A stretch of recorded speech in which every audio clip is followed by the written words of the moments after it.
Сайн байцгаана уу? Үүнийг сонсч буй танд өглөө өдөр орой минь. Хэрвээ та манаас үгийг дэмждэг бол лайк болон subscribe дараарай. Мөн комент хэсэгт сэтгэлдээ үлдээгээрэй. Өнөөдөр бид Reddit дээрх мөрөөдөө тоглоомтой холбоотой аимшигтай болсон явдлуудаас хүрэхээр бэлтлээ. Ингээд бүгдээрээ түүх рүүгээ орцгоё. Би энэ түүхийг ярьж байгаа шалтгаан бол нэг л зүйл. Хэрвээ тэр шөнө бүх зүйл арай өөрөөр ирсэн бол би өнөөдөр энд сууж байхгүй байх байсан. Одоогоос 4 жилийн өмнө би 26 настай байсан юм. Австралид амьдардаг, барилгын компанид ажилладаг жирийн л нэг залуу. Тухайн үед миний амьдрал том асуудал гэж байгаагүй. Цалин боломжийн, найз охинтой, машинтай ирээдүгөө төлөвлөчихсөн байсан. Харин би нэг зүйлийг тооцоолоогүй. Би өөрийгөө мөрөөдөө тоглоомонд донтож болно гэж хизээж бодож байгаагүй. Анх би спортын бооцоо зүгээр сонирхож эхэлсэн юм. Хөл бөмбөг үздэг болохоор хэдэн доллар тавьж хөгжилтг нь хэвийн санагддаг байлаа. Эхний саруудад би бараг алддаггүй байсан. Зарим өдөр бүр ашигтай гардаг байв. Тэгээд л миний тарих хамгийн аюултай худлыг надад хэлж эхэлсэн. Чи үүнд сайн юм байна. Энэ бол мөрөөдөө тоглоом тоглодог олон хүний сонсдог хамгийн аюултай өгүүлбэр байх. Би өөрийгөө азтай биш, чадвартай гэж бодож эхэлсэн. Тиймээс бооцооны хэмжээгээ нэмсэн. $50, $100, $500. Нэг өдөр би $2000 хоцсон. Тэр орой би өөрийгөө сууд ухаантан мэдэрч байлаа. Одоо бодоход тэр бол миний сүрлийн эхлэл байсан. Хэдэн сарын дараа бүх зүйл өөрчлөгдсөн. Хожил багасч эхэлсэн. Гэхдээ миний тавьдаг мөнгө багасаагүй. Харин ч өссөөр байсан. Учир нь би нэг аюултай зүйлд итгэж эхэлсэн. Алдагдлаа буцааж авах хэрэгтэй. Энэ бодол намайг өдөр бүр хэмэлдэг байлаа. Ажлын үеэр хүртэл уцаа ширтэнэ. Би засах өрөөнд орж бооцоо тавина. Шөнө унтахдаа кофесент харна. Өглөөс ирээд эхний хийдэг зүйл маань тоглолтын үр дүнг шалгах болсон. Удалгүй би хуримтлалаа алдсан. Дараа нь кредит картаа ашиглаж эхэлсэн. Тэгээд зээл авсан. Найз охиноосоо хүртэл мөнгө зээлсэн. Гэхдээ түүнд үнэнийг хэлээгүй. Би машиндаа засвар хийх хэрэгтэй болсон гэж худлаа ярьсан. Тэр надад итгэсэн. Одоо хүртэл тэр хэсгийг бодохоор хамгийн их харамсдаг. Хүн мөнгө алдахаасаа өмнө нэр төрөө алддаг юм байна гэдгийг би дараа нь ойлгосон. Тэр жилийн өвөл би нийтдээ $40,000 өртөө болсон байсан. Би өдөр бүр айцтай сэрдэг байлаа. Утас дугарахаа сайн, банкнаас ирэх мэйлнээ сайн, хаалга тогшхоо сайн. Гэхдээ хамгийн их айдаг зүйл маань өөр зүйл байсан. Би зогсож чадахгүй байсан. Өр нэмэгдэх тусам би илүү их тоглодог болсон. Учир нь тархинд минь нэг л бодол эргэлдэж байлаа. Нэг том хожил бүхнийг шийднэ. Тэр хожил хизээж ирээгүй. Харин хамгийн аимшигтай шөнө ирсэн. Баасан гараг байсан. Би ажлаасаа дараад гэртээ ирэв. Дансанд минь ердөө хэдэн зуухан доллар үлдсэн байлаа. Гэтэл тэр орой олон тоглолт зэрэг эхэлсэн юм. Миний толгойд нэг галзуу санаа төрсөн. Бүх мөнгөө нэг бооцоонд тавихаар шийдэв. Хэрвээ хожвол өрнийхөө ихэнхийг төлж чадна. Хэрвээ хожигдвол үнийг хэлэхэд би тэр хэсгийг бодоогүй. Шөнө өнгөрөх тусам миний зүрх хүчтэй цохилж эхэлсэн. Эхний тоглолт амжилттай болсон. Дараагийнх нь ч гэсэн. Би дэлгэц рүү ширтээд бараг чичирч байсан. Хэрвээ сүүлийн тоглолт зөв гарсан бол би асар их мөнгө авах байсан. Тэр мөчөд би бараг ялчихсан юм шиг санагдсан. Гэвч сүүлийн 10 минутанд бүх зүйл нь орсон. Нэг гол.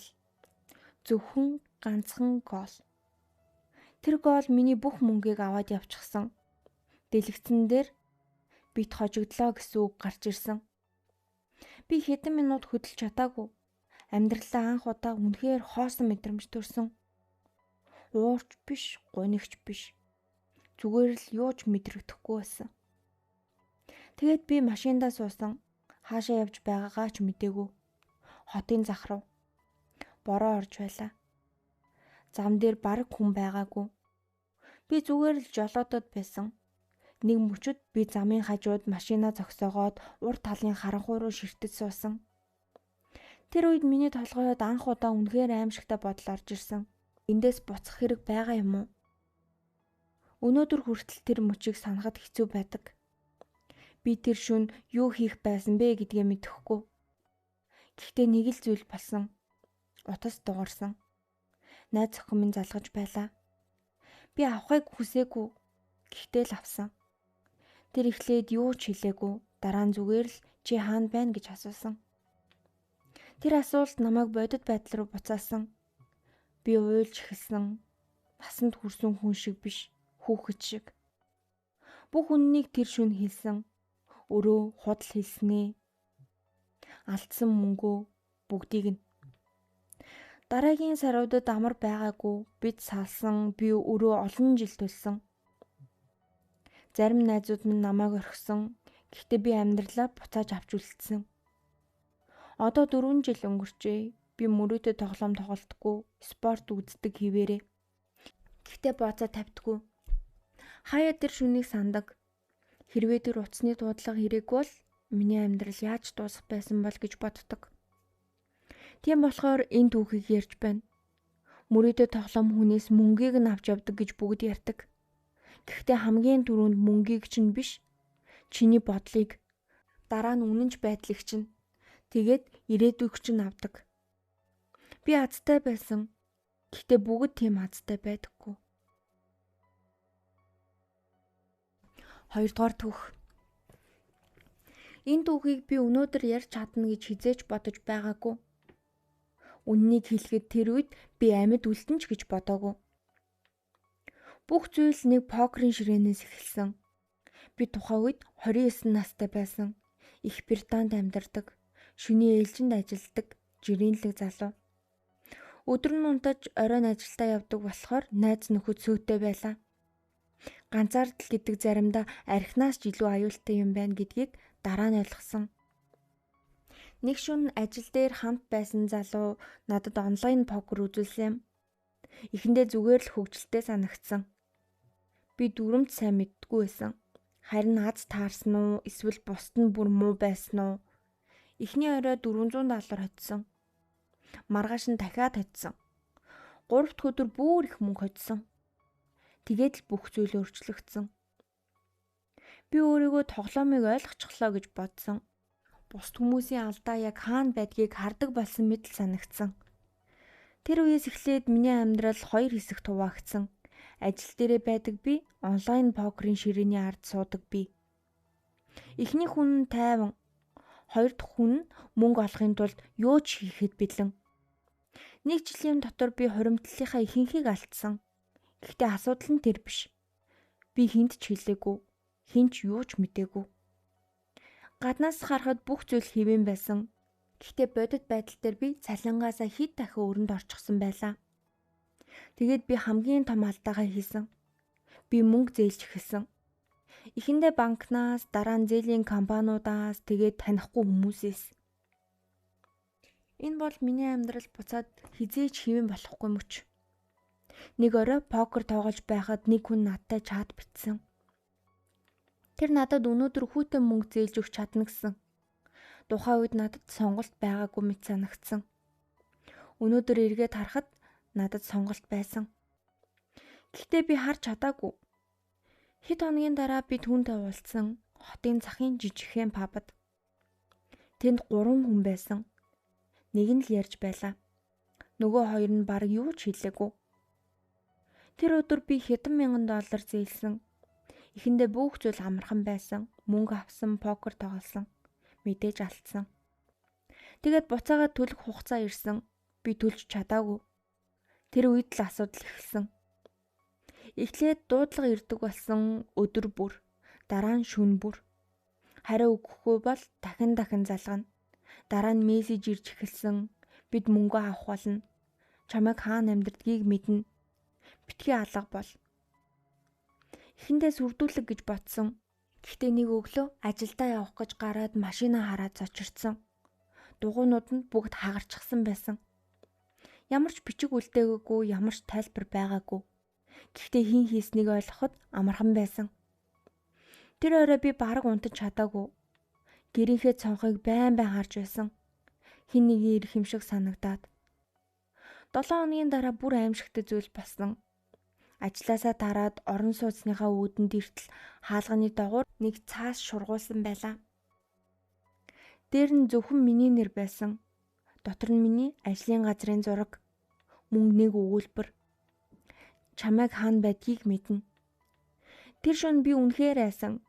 Кино үзэж байгаа юм шиг. Жинхнээсээ айсан, зүрх өвдөж эхэлсэн. Гараа тогтоож чадахгүй чичирч байлаа.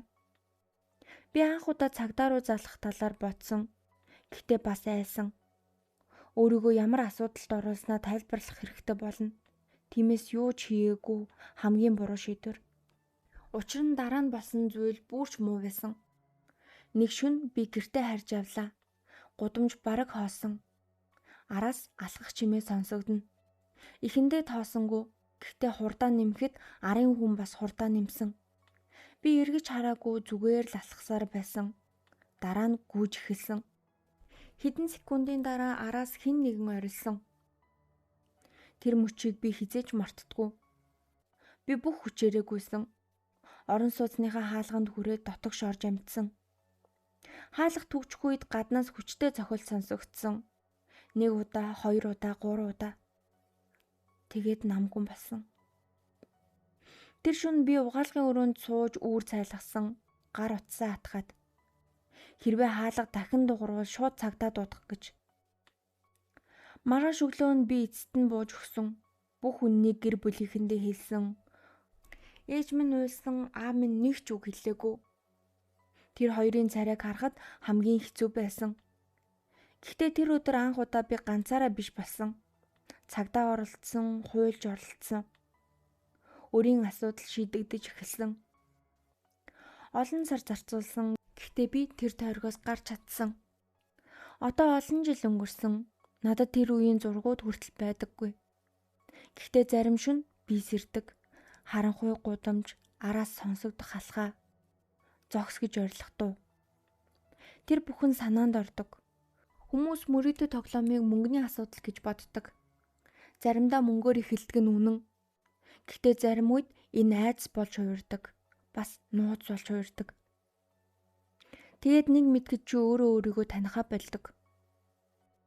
Миний хамгийн том аз бол тэр покерын ширээн дээр хоцсон өдөр биш байсан. Харин тэр бүхнээс амьд гарсан өдөр байлаа.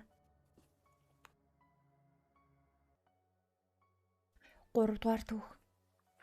Хэрвээ би тэр шөнө ердөө 10 секундээр удаан хөдөлсөн бол өнөөдрийн энэ түүхийг ярьж суухгүй байсан бах. Энэ бол мөнгө алдсан тухай түүх биш. Энэ бол намайг хэн нэгэн хуурам мэхэлж улмаар би өөрөө ч ойлгохгүй маш аюултай нөхцөл байдалд орсон тухай түүх. Тухайн үед би 31 настай байсан.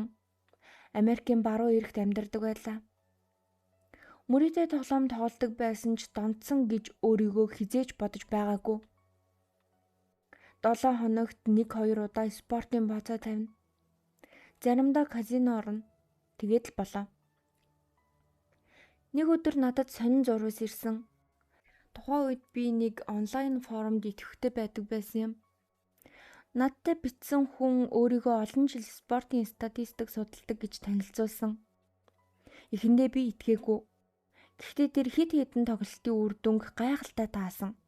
Дахин. Нэг сарын дараа би түүнийг үнэхээр онцгой мэдлэгтэй хүн юм байна гэж бодож эхэлсэн. Тэр надад нэг санал тавьсан юм. Лас Вегаст ирээд хамтарч ажиллацгаая гэсэн. Би одоо тэр үеэ бодохоор өөрийгөө таньдаггүй юм шиг санагддаг. Учир нь би ерөөсөө болгоомжлоогүй. Хэдэн мянган километрийн цаана байдаг үл таних хүнтэй уулзахаар онгоцны тасалбар аваад нисчихсэн. Вегаст буугаад түүнтэй анх уулзсан. Тэр их ийдэг байсан. Сайхан хувцастай, өөртөө итгэлтэй. Мөнгө ихтэй юм шиг харагддаг байсан. Тэр намайг өндөр зэрэглийн зочд буудалд байрлуулсан бүх зүйл төгс мэт санагдсан. Эхний өдөр би тоглолт үзсэн. 2 дахь өдөр казино орсон. 3 дахь өдөр би хэдэн мянган доллар хоцсон.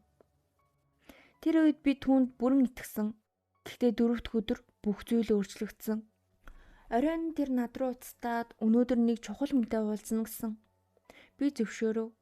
Хотын төвөөс хоол жижигхэн бар руу очисон. Тэнд 3 хүн сууж байсан. намайг хараад бүгд чимээгүй алсан.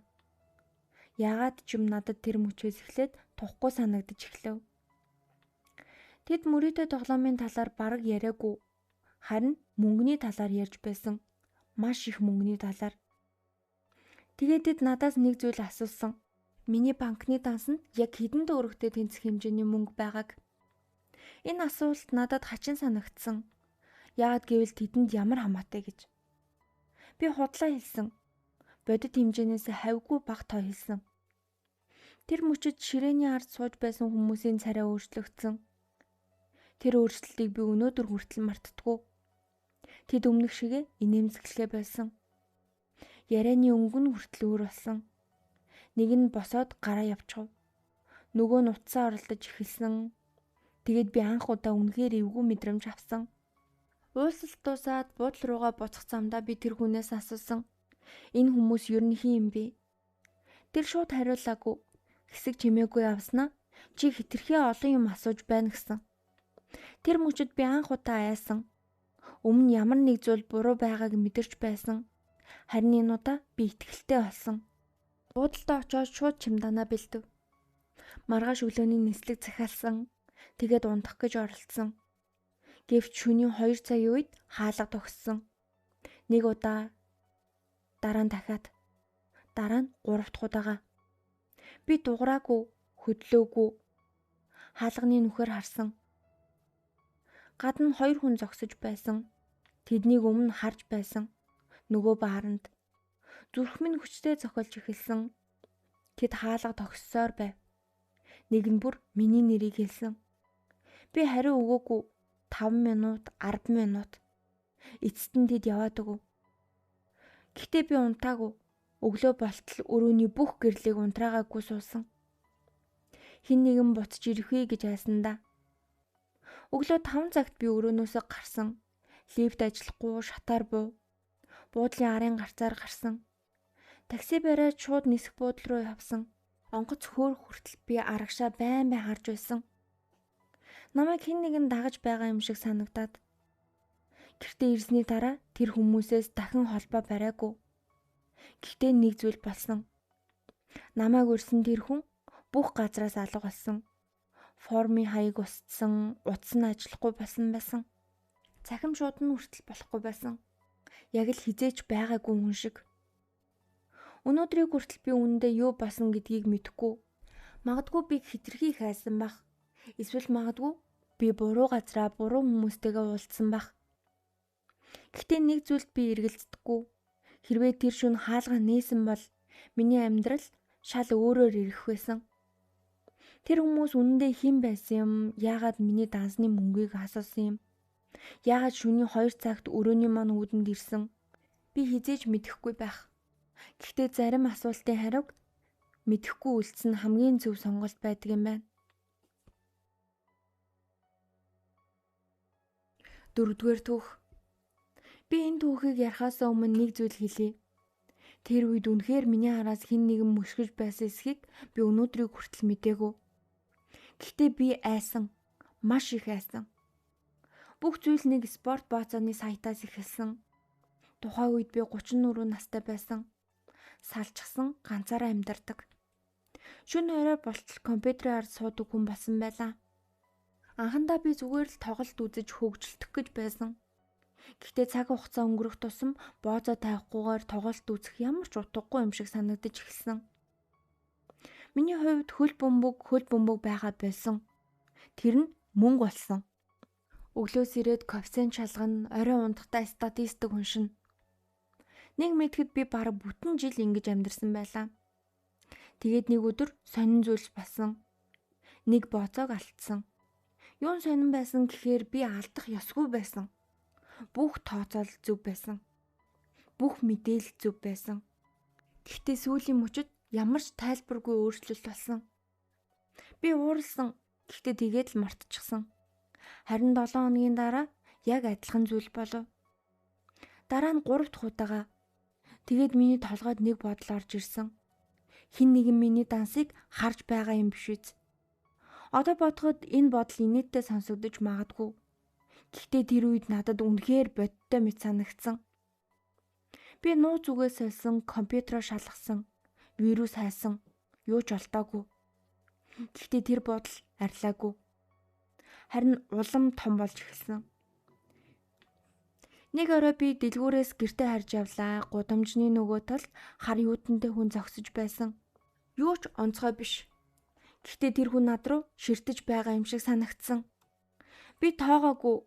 Маргааш нь ажилласаа гараад автобусны буудлын дээр зогсож байтал дахиад харсан. Магадгүй өөр хүн байсан байх, магадгүй үгүй бах. Гэхдээ би тэр үед аль хэдийнэ эргэлзэж эхэлсэн байсан. Тэр шөнө гэртээ ирээд цонхороо доош харахад нэг машин замын хажууд зогсож байлаа. Хөдөлсөнгүү 2 цаг, 3 цаг тэгээд бүтэн шөнө. Маргааш өглөөнж тэр газараа байсан. Би зураг аваад хадгалав. Дугаарыг нь хүртэл бичиж авсан. Тэгээд л миний амьдрал эрүүл биш болж эхэлсэн. Би хүн бүрийг сэжгэлдэг болсон. Гудамжинд алхаж байгаа хүнийг, автобусанд сууж байгаа хүнийг, кофе авч байгаа хүнийг бүгдийг нь. Нэг шөнө би гинт сэрсэн. Гадаа ямар нэгэн чимээ сонсогдсон юм шиг санагдсан. Цонх руугаа очлоо. Юу ч байгаагүй. Гэхдээ би буцаж унтаж чадаагүй. Маргааш нь ажил дээрээ толгой өвдөж эхэлсэн.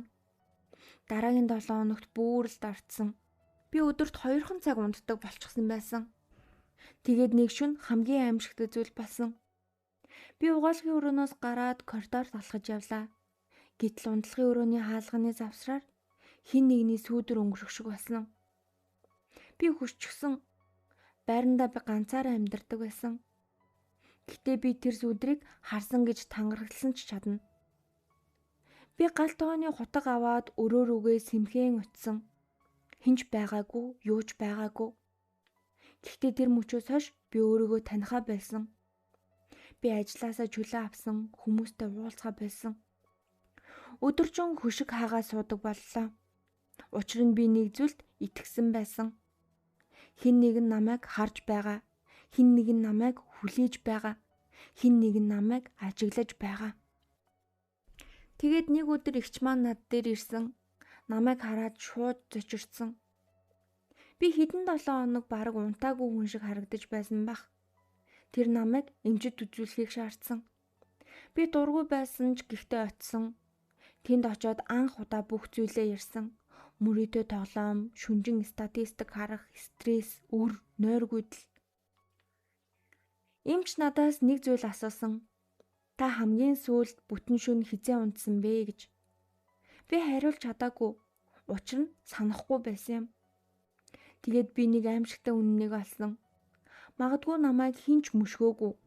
Магадгүй тэр хар машин зүгээр л хөршийн машин байсан бах. Магадгүй тэр сүүдэр огт байгаагүй. Магадгүй миний харсан зүйлсийн тал нь ядарсан тархины минь бүтээл байсан бах. Үннийг хэлэхэд өнөөдөрч би мэдэхгүй. Гэхдээ нэг зүйл тодорхой. Мөрөөдөө тоглоомнуудаас хамгийн түрүүнд мөнгийг аваагүй. Нойрыг минь авсан. Дараа нь тайван байдлыг минь. Дараа нь бодит байдлыг ялах чадварыг минь. Тэр үеэс хойш 4 жил өнгөрсөн байна. Заримдаа шөнө орой цонхоор харахад замын хажууд машин зогсож байдаг. Тэр үед би өөрөөсөө нэг зүйл асуудаг. Тэр үед үнэхээр хэн нэгэн намайг харж байсан юм болов уу? Эсвэл хамгийн аюултай хүн би өөрөө байсан юм болов уу гэж.